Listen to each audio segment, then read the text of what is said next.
I assume they're breathing a little bit easier. Ban Ki-moon, the UN Secretary General, other UN officials, that the U.S. has at least delayed for 10 or 15 days any notion of a military strike.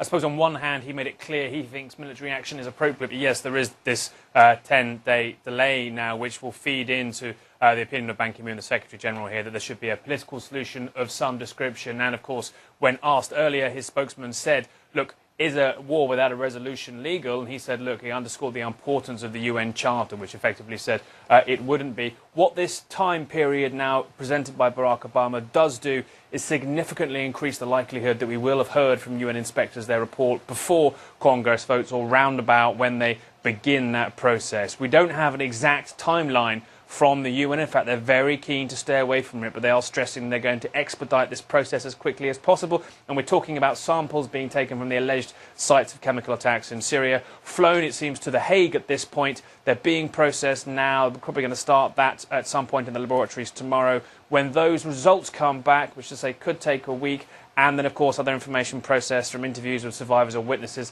that's when the reports comes together. But I should point out, Wolf, this is simply just establishing whether those weapons were used. But it's going to be very helpful to Barack Obama in the court of international public opinion and, of course, if he's trying to convince wavering congressmen.